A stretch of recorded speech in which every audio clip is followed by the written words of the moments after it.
नमस्कार दोस्तों, आर्डोर एडुडेंट के यूट्यूब चैनल पर आपका स्वागत है। इन्वायरमेंट और इकोलॉजीज की एक सीरीज स्टार्ट की जा रही है। उसमें आपको बेसिक से जीरो से आपको यह समझाया जाएगा कि इन्वायरमेंट में जो टर्म्स आती हैं, इकोलॉजी क्या होता है, इन्वायरमेंट क्या होता है, इकोसिस्टम क्या होता है, उन सब को आपको बेसिक से जानकारी प्रोवाइड करवाई जाएगी। सबसे पहले शुरुआत करते हैं इकोलॉजी से।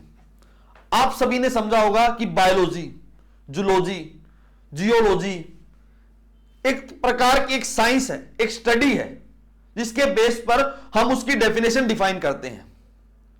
और जो इकोलॉजी है वो भी उसी प्रकार एक डेफिनेशन को सेट करता है। जब इकोलॉजी की बात करते हैं तो इकोलॉजी है स्टडी किसकी? इन्वायरमेंट की। बेसिकली इन्वायरमेंट की स्टडी नहीं होती, इन्वायरमेंट के अंदर जितना भी ऑर्गेनिजम्स रह रहा है उसकी स्टडी को इकोलॉजी बोला जाता है। अब आप यहां देखिए, interrelationship of organisms, physical as well biotic environment. जब आप इस लैंग्वेज को समझोगे तो वहां आपको मिलेगा बायोटिक और एबायोटिक। अब बायोटिक क्या होता है? जो बायोटिक्स होते हैं वो लिविंग बींग्स होते हैं और एबायोटिक्स होते हैं वो नॉन लिविंग बींग्स होते हैं। इन दोनों को मिलाकर जब एक इन्वायरमेंट, एक स्ट्रक्चर तैयार होता है, उसकी स्टडी को इकोलॉजी बोला जाता है। और इकोलॉजी समझने से पहले आपको इन्वायरमेंट समझना पड़ेगा। मान लीजिए एक स्ट्रक्चर तैयार हुआ है, जैसे आप समझो एक इंडिया है पूरा, उसका एक स्ट्रक्चर तैयार है। उसका स्ट्रक्चर तैयार कैसे बोलोगे आप? उसका स्ट्रक्चर ऐसे मान लीजिए, यहां पर दिल्ली है और यहां पर मुंबई है नीचे, और यह साउथ में है चेन्नई, एक साइड है कोलकाता।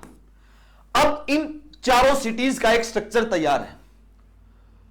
अगर दिल्ली का भी एक इटसेल्फ एक इन्वायरमेंट है, इंफ्रास्ट्रक्चर है उसका तैयार, और कोलकाता का भी एक अपना पर्यावरण है, इन्वायरमेंट है। इन सभी के अलग अलग इन्वायरमेंट्स हैं। लेकिन जब हम इंडिया की बात करेंगे तो इंडिया में इन सभी के इन्वायरमेंट को एक साथ देखा जाएगा, तो ये इटसेल्फ एक इन्वायरमेंट बन गया। जो इंफ्रास्ट्रक्चर, जो स्ट्रक्चर आज के दिन आपको तैयार दिख रहा है, उसमें आपको बायोटिक कंपोनेंट्स भी आ गए और एबायोटिक कंपोनेंट भी आ गए। जो बायोटिक्स थे मैंने आपको बताया, लिविंग बींग्स। जब आप जम्मू कश्मीर की बात करते हो तो जम्मू कश्मीर में आपको स्नो लेपर्ड देखने को मिलता है। वहीं जब आप साउथ इंडिया की बात करते हो तो साउथ इंडिया में आपको अलग अलग इन्वायरमेंट में अलग अलग एनिमल देखने को मिलते हैं। एलिफेंट भी देखने को मिलता है, लायन भी देखने को मिलता है, टाइगर भी देखने को मिलता है। तो उन सब का एक इन्वायरमेंट है, वो उस परिस्थिति के हिसाब से रह रहे हैं। वहां जहां पेड़ पौधे हैं, जहां पीने का पानी है, उनको मिलाकर जो स्ट्रक्चर तैयार हुआ है वो एक इन्वायरमेंट कहलाता है। जब आप इन्वायरमेंट पढ़ोगे तो उसके लिए आपको इकोसिस्टम समझना पड़ेगा। जो तीन चीजें हैं, तीन ई हैं, इकोलॉजी, इन्वायरमेंट और इकोसिस्टम, ये आपस में इंटरकनेक्ट जैसी चीजें हैं। इनकी डेफिनेशन को समझना एक बहुत बड़ा टास्क है। जब हम इन तीनों की डेफिनेशन को समझेंगे, उससे पहले जो ऑर्गेनिजम्स और इन्वायरमेंट का जो एक इंटरकनेक्शन है उसको समझ लेते हैं। जब आप इस पिक्चर में देखोगे, इस पिक्चर में आप देखिए एक नदी आपको दिख रही है और उसके साथ आपको ढेर सारे एनिमल्स दिख रहे हैं, सामने आपको पहाड़ दिख रहे हैं। एक पूरा देखा जाए तो ये इन्वायरमेंट है। और जो आपस में इंटरकनेक्शन होता है, इंटर रिलेशन, आपस में इंटरडिपेंडेंट है, जो उसकी स्टडी है, उसको इकोलॉजी बोला जाएगा। अगर आप इस साइड का एक इन्वायरमेंट देखा जाए तो वो अलग मिलेगा, आप इस साइड देखो तो वो अलग मिलेगा। जब आप यहां देखोगे तो वहां आपको एक अलग इंफ्रास्ट्रक्चर और अलग इन्वायरमेंट आपको मिलेगा। इसी वजह से कहा जाता है कि पूरे को मिला जाए तो एक इन्वायरमेंट, और अलग अलग तौर पे देखा जाए तो वो भी एक इन्वायरमेंट ही कहलाएगा। Organisms and environment are interdependent. जो एनिमल्स, जो प्लांट्स जिस लोकेशन पर आपको दिख रहे हैं वो आपस में इंटरकनेक्ट करते हैं, किसके साथ? बायोटिक और एबायोटिक कंपोनेंट्स के साथ। जैसे एक चींटी आपको यहां मिल रही है, तो वहां इस लोकेशन में जो भी उसको खाने पीने की जो चीज मिलेगी वो उसके साथ इंटरेक्ट करेगी, वो अपना घर बनाएगी, वो यहां से पानी लेगी। और वहीं जब आप इस भालू को देखिए तो वो यहां रह रहा है, तो उसको खाने का जो मटेरियल है वो अलग है, वो चींटी को नहीं खा सकता। तो उसके हिसाब से जो इंटरेक्शन है वो अलग है। जब इन्वायरमेंट और ऑर्गेनिजम्स का इंटरकनेक्शन, जो इंटरडिपेंडेंसी होती है, उसको इकोलॉजी कहा जाता है।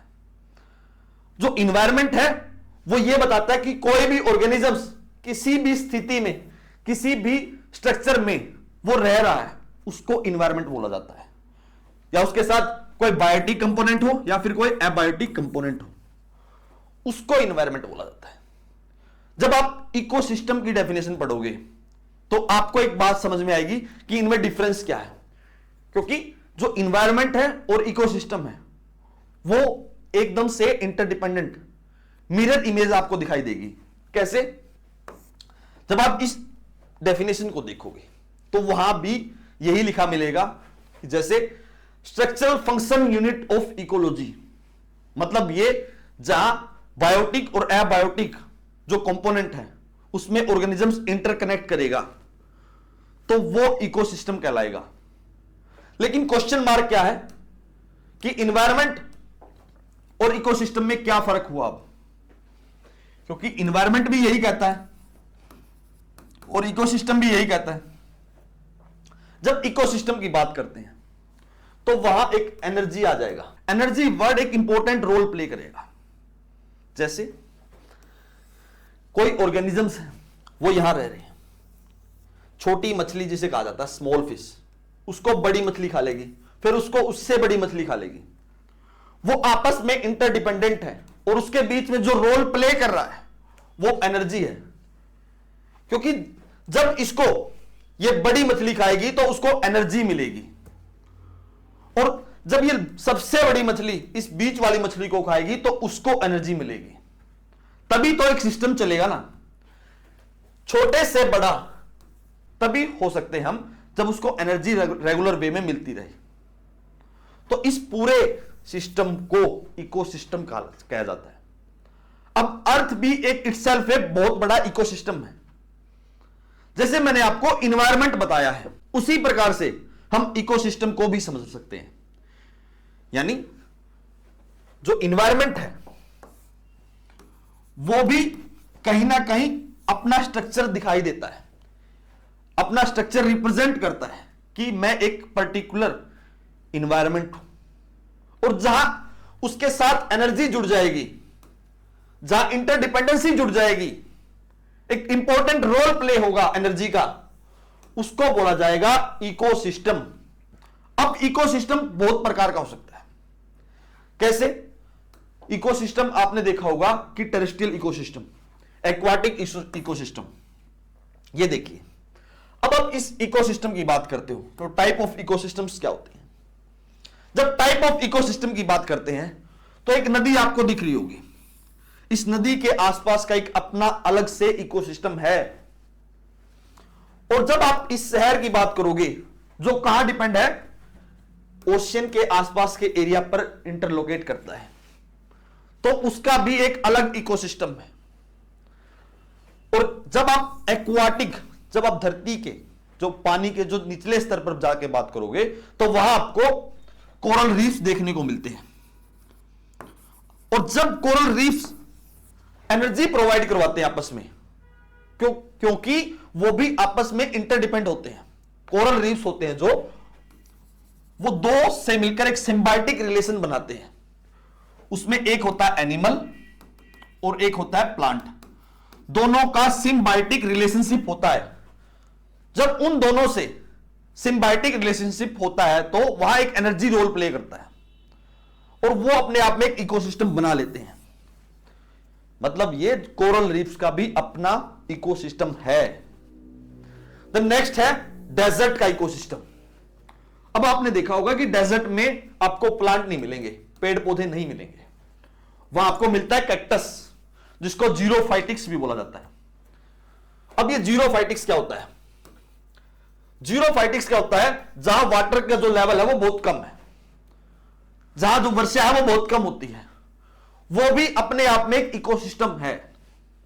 वो इकोसिस्टम इसी प्रकार है क्योंकि वहां जो ऑर्गेनिजम्स रहते हैं उनकी अपनी एक दिनचर्या है, वो अपने हिसाब से अपनी जीवन जीते हैं। तो इन सभी को मिलाकर पूरा इकोसिस्टम जो अर्थ है वो भी इकोसिस्टम बन जाता है। और जो टाइप ऑफ इकोसिस्टम हमने क्यों पढ़ा? क्योंकि हमने अलग अलग रूप में अलग अलग ऑर्गेनिज्म देखे हैं। डेजर्ट में कुछ अलग प्रकार के ऑर्गेनिज्म देखने को मिलते हैं, जब हम पानी के नीचे जाते हैं तो वहां अलग ऑर्गेनिज्म देखने को मिलते हैं। इस वजह से हमने जो इकोसिस्टम है उसको बांट दिया, अर्थ का जो इकोसिस्टम है उसको बांट दिया। जब हम इकोलॉजी की बात करते हैं, क्योंकि हमने जो तीनों टर्मिनोलॉजी थी उसको पढ़ लिया है। इकोलॉजी क्या होता है? इकोलॉजी एक स्टडी है किसकी? इन्वायरमेंट और ऑर्गेनिजम्स की। और जो इन्वायरमेंट है वो ये बताता है कि जो एट प्रेजेंट स्ट्रक्चर आपको मिल रहा है, आपको दिख रहा है किसका? बायोटिक और एबायोटिक का जो रिलेशनशिप से एक स्ट्रक्चर आपको तैयार मिल रहा है उसको इन्वायरमेंट बोला जाता है। और इकोसिस्टम में उस पूरे इन्वायरमेंट में जो एनर्जी है एक इंपॉर्टेंट रोल प्ले करती है, उसको इकोसिस्टम बोला जाता है। जब हम बात करते हैं इकोलॉजी की, जो इकोलॉजी है वो सबसे पहले मॉडर्न जो टर्म है, जो आज के दिन इकोलॉजी की जो डेफिनेशन है वो ओडम ने दी थी, और उसमें बताया था study of structure and function of ecosystem. जहां इकोसिस्टम अपने आप में एक फंक्शन करेगा, अपने आप में काम करेगा, तो एक डेफिनेशन अपने आप बनकर तैयार होगी इकोलॉजी की। अब आप देखिए जो इकोलॉजी है वो बेसिक टर्म थी, उसके बाद इन्वायरमेंट आई, और इन्वायरमेंट के बाद आता इकोसिस्टम। तो जब आप इस तीनों टर्मिनोलॉजी को देखोगे तो कहीं ना कहीं इकोलॉजी इंटरडिपेंडेंट है इकोसिस्टम पर। और जो रिटर्स थे उसने सबसे पहले इकोलॉजी की टर्म दी थी, और जो नाम था एर्नेस्ट हैकल, उसने उसको डिफाइन किया था कि इकोलॉजी होती क्या है। और जो रैडम मिश्रो है उसने फादर ऑफ इकोलॉजी कहा जाता है। जैसे जो दूसरी साइंस है, बायोलॉजी है, बायोलॉजी के अलग फादर है, ज्योग्राफी है उनके अलग फादर है। जो इन्वायरमेंट है, जो इकोलॉजी है, वो दोनों का मिक्सचर है। मैं आपको इसलिए बता रहा हूं क्योंकि आपको इन्वायरमेंट समझने में बहुत आसानी होने वाली है। ऐसा इसलिए है, जो इकोलॉजी है वो बायो और प्लस ज्योग्राफी, इन दोनों को मिलाकर एक जो स्ट्रक्चर तैयार होता है उसको इन्वायरमेंट बोला जाता है। यहां साइंस भी अपने आप में इंपॉर्टेंट रोल प्ले करती है, या फिजिक्स केमिस्ट्री भी अपने आप में काम करती है। जब आप छोटी क्लास में थे तो वहां आपने नाम सुना होगा ईवीएस, इन्वायरमेंटल साइंस। वो इसी वजह से था क्योंकि उसमें इन्वायरमेंट भी थी और साइंस भी थी। जो इन्वायरमेंट है वो हम इसी प्रकार से पढ़ेंगे जहां हमारी ज्योग्राफी है वो भी आपको तैयार हो जाए, और जो इन्वायरमेंट है, जो बायोलॉजी का जो इंपॉर्टेंट पोर्शन है इन्वायरमेंट से रिलेटेड, वो आपका तैयार हो जाए। अब जो नेक्स्ट है, इसके बाद हम टाइप ऑफ इकोलॉजी पढ़ेंगे। ऐसा इसलिए पढ़ेंगे क्योंकि टाइप ऑफ इकोलॉजी बहुत प्रकार की होती है, वो आपने सुनी भी होगी। टेरेस्ट्रियल और इक्वेटिक, दो प्रकार की इकोलॉजी सबने सुनी होगी, लेकिन एक अलग जो हम आपको प्रोवाइड करवाएंगे वो है ऑटो इकोलॉजी, और दूसरा है सिन इकोलॉजी। ऑटो इकोलॉजी सिर्फ इंडिविजुअल की जो इकोलॉजी है, एक सिंगल पर्सन की भी अपने आप में इकोलॉजी है, और सिन इकोलॉजी का मतलब है पूरी कम्युनिटी की, पूरी पॉपुलेशन की, पूरी स्पीसीज की जो अपनी इकोलॉजी है उसको सिन इकोलॉजी बोला जाता है। ये देखिए, सिन इकोलॉजी में आपने पॉपुलेशन इकोलॉजी देखने को मिलेगी, कम्युनिटी इकोलॉजी मिलेगी, और इकोसिस्टम इकोलॉजी देखने को मिलती है। अब आप एक क्वेश्चन आपके मन में जनरेट होगा कि इकोसिस्टम भी उसका एक पार्ट बन चुका है। मैंने आपको इसलिए बताया था जब हम इकोलॉजी पढ़ते हैं तो वहां जो इन्वायरमेंट है वो बेसिक रोल तो प्ले करता है, लेकिन जो उसकी फंक्शनल यूनिट है वो इकोसिस्टम है, और इसी वजह से जो इकोलॉजी है वो उसका पार्ट बन गई है, सॉरी इकोसिस्टम है उसका पार्ट बन गया है। अब जो नेक्स्ट है, ऑटो इकोलॉजी हमने पढ़ा, सीन इकोलॉजी पढ़ा, और जो बेसिक है उसको भी हम एक बार देख लेते हैं, एक्वाटिक इकोलॉजी और टेरेस्ट्रियल। नाम से ही अपने आप में डिफाइन करता है। कैसे? जब हम बात करते हैं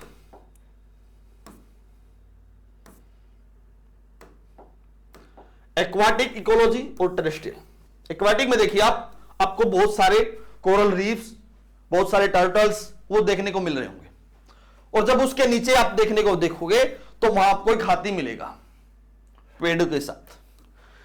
जो टेरेस्ट्रियल है वहां पर जो धरती पर जो जीव रहते हैं उसको डिफाइन करती है वो इकोलॉजी, और जो एक्वाटिक है पानी के नीचे जितने भी जीव रहते हैं उस इकोलॉजी को जो डिफाइन करता है उसको एक्वाटिक इकोलॉजी बोला जाता है। अब जो नेक्स्ट है उसके बाद अप्लाइड इकोलॉजी, क्योंकि इकोलॉजी है वो बहुत ज्यादा बेसिक टर्म है, हम उसको बहुत ब्रॉड वे में समझेंगे। जब अप्लाइड इकोलॉजी को देखेंगे तो अप्लाइड इकोलॉजी का मतलब है जो इकोलॉजी है उसके आगे रिसर्च एंड डेवलपमेंट, वो कहलाता है अप्लाइड इकोलॉजी। जैसे ज्योग्राफी है, अब ज्योग्राफी में बेसिकली आपको देखने को मिलती है जियोमॉर्फोलॉजी, क्लाइमेटोलॉजी और ओशिनोग्राफी। ये बेसिक टर्मिनोलॉजी है, बेसिक टाइप्स हैं ये इकोलॉजी के, सॉरी ज्योग्राफी के। तो उसी प्रकार जो बेसिक टाइप थे वो थे टेरेस्ट्रियल और दूसरा था एक्वाटिक इकोलॉजी। ये दोनों जो इकोलॉजी है ये बेसिक्स थी, और जो उसके आगे की जो फॉर्म है जैसे अप्लाइड जियोमॉर्फोलॉजी होती है वैसे ही अप्लाइड इकोलॉजी होती है, जो अपने आप में एक रिसर्च और डेवलपमेंट करके बताती है कि इकोलॉजी को और कैसे डिफाइन किया जा सकता है। और जो नेक्स्ट है उसके बाद की जो है वो जीन इकोलॉजी है, जो सेल्स हैं, जीन है हमारे। अब आप बोलोगे कि जो क्वेश्चन है वो क्या है, जब आप वहां समझोगे तो वहां आपको जीन इकोलॉजी में एक टर्म देखने को मिलती है। जैसे कोई मैन है, कोई आदमी है, वो इंडिया के अंदर रह रहा है, अगर वो अफ्रीका के अंदर शिफ्ट हो जाता है तो उसके अंदर आपको इतना चेंज देखने को नहीं मिलेगा, जो उसका कलर है वो इतना चेंज नहीं होगा। जब वही जो आदमी है उसके बच्चे होंगे अफ्रीका के अंदर रहेंगे तो जो उनका कलर है वो चेंज हो जाएगा, जो ब्लैकनेस की तरफ उनके बच्चों का कलर आ जाएगा। अगर कोई आदमी इंडिया से यूरोप और कनाडा की तरफ जाता है तो वहां टेम्परेचर ठंडा अपने को देखने को मिलता है, तो वहां उसके बच्चे होंगे तो जो कलर है बच्चों का वो थोड़ा व्हाइटनेस की तरफ आएगा। इसका रीजन क्योंकि जो जीन्स है वो उसके हिसाब से डेवलप होंगे। जो अफ्रीका के जो लोग हैं वो ब्लैक इसलिए हैं क्योंकि वहां जो टेम्परेचर है वो बहुत ज्यादा है, जो ठंड है, जो विंटर्स एरिया है, जो विंटर सीजन्स है सॉरी, वो बहुत कम समय के लिए देखने को मिलता है, और वो बिल्कुल ना के बराबर है, जीरो के बराबर ही है। इसी वजह से जो जीन इकोलॉजी है वो अलग प्रकार से, एक अलग टाइप से पढ़ी जाती है। और जो नेक्स्ट है उसके बाद की जो इकोलॉजी है वो है सिस्टम इकोलॉजी, मैथमेटिक्स इकोलॉजी, जो रिसर्च और डेवलपमेंट की भी एक अगली फॉर्म है। और वहां आपको स्टैटिकल टेक्निक्स देखने को मिलती है कि इकोलॉजी को किस वे से डिफाइन करें कि जो इकोलॉजी पूरा एक इन्वायरमेंट है वो आप तक अच्छे से समझ आ सके। जब हम इन्वायरमेंट की बात करते हैं तो वो आपको हर जगह देखने को या पढ़ने को मिलता है। क्लाइमेट चेंज है वो भी इन्वायरमेंट का पार्ट है। जब आप इन्वायरमेंट में क्लाइमेट चेंज पढ़ोगे तो वहां जो इकोलॉजी है वो एक अलग प्रकार है, जो इकोसिस्टम है वो एक अलग प्रकार से पढ़ा जाएगा, क्योंकि मैंने आपको बताया कि जो टाइप ऑफ इकोसिस्टम्स हैं वहां भी अलग अलग प्रकार से इसी वजह से पढ़ा जाता है कि आपको जो इकोलॉजी और जो इन्वायरमेंट है वो आपको बहुत अच्छे से समझ आ सके कि कहां कौन सा जीव रह रहा है, कहां कौन सा ऑर्गेनिज्म रह रहा है। जो आपकी जो स्टडी है, जब आप इन्वायरमेंट के अंदर रिसर्च और डेवलपमेंट करोगे तो वह आपको बहुत अच्छे समझ आएगा। अब जो नेक्स्ट है, क्योंकि जो लास्ट क्वेश्चन है इसमें, इकोलॉजी की भी अपनी हायरार्की है। ये वो हायरार्की है, इसको समझने से पहले आपको थोड़ा सा जो बायोलॉजी का पोर्शन है वो आपको समझना होगा। तो वहां आप देखोगे एटम आएगा, molecules, protoplasm, cell, tissue, organs. ये तो हमारा पार्ट नहीं है, ये तो आपको इकोलॉजी में नहीं समझा जाएगा। लेकिन जो पार्ट है वो बायो का पार्ट है, बायोलॉजी का पार्ट है। और उसके बाद जब उन ऑर्गन से एक ऑर्गेनिज्म बनके तैयार होता है, एक आदमी बनके तैयार होता है, एक एनिमल बनके तैयार होता है, तो वहां एक ऑर्गेनिज्म आके खड़ा हो जाता है। तो वहां से इकोलॉजी का पोर्शन शुरू होता है। और जब धीरे धीरे वो सभी ऑर्गेनिजम्स एक जगह पर रहने लगते हैं तो एक पॉपुलेशन बनकर तैयार हो जाती है, एक गांव बनकर तैयार हो जाता है। जैसे आज का जो मॉडर्न हम उसको समझ सकते हैं, तो एक जगह पर एक पूरा सिटी रह रहा है, तो वो भी एक पॉपुलेशन का रूप है। एक पूरा गांव है, वो भी पॉपुलेशन का रूप है। उसके बाद उन सभी पॉपुलेशन को मिलाकर एक कम्युनिटी तैयार होती है। कम्युनिटी के बाद इकोसिस्टम। जब आप इकोसिस्टम की बात करते हैं तो उस कम्युनिटी के साथ कुछ जो नॉन लिविंग ऑर्गेनिजम्स हैं वो आपको देखने को मिलते हैं, उनका एक इंपॉर्टेंट रोल प्ले होता है। तो वहां ऑर्गेनिज्म कहलाते हैं, जो इकोसिस्टम कहलाता है। और उसके बाद बायोम और बायोस्फीयर, ये दोनों टर्मिनोलॉजी आपको नेक्स्ट लेक्चर में देखने को मिलेगी। That's all for today, thank you very much. और आपके लिए बहुत ही इंपॉर्टेंट अनाउंसमेंट, आर्डोर एडुडेन रोज शाम 7 बजे आपको लाइव मिलेगा। और लाइव आपको जो हरियाणा के लिए HSSC CET के लिए जो क्लासेस शुरू हो चुकी हैं, आप सभी से रिक्वेस्ट है ज्यादा से ज्यादा बच्चे उस क्लास को देखिए। हमें मॉरल सपोर्ट मिलेगा और आपका जो पूरा सिलेबस है वो आपको फ्री में तैयार होगा। और जो बेसिक जो ये सभी क्लासेस हैं, ज्योग्राफी है, एनवायरनमेंट है और हिस्ट्री है, जितनी भी क्लास है जो एक डिटेल एनालिसिस के साथ आपको समझाई जा सकती हैं, वो आपको आर्डोर एडुडेन के यूट्यूब चैनल पर रेगुलर देखने को मिलेंगी। That's all for today and please subscribe to आर्डोर। धन्यवाद।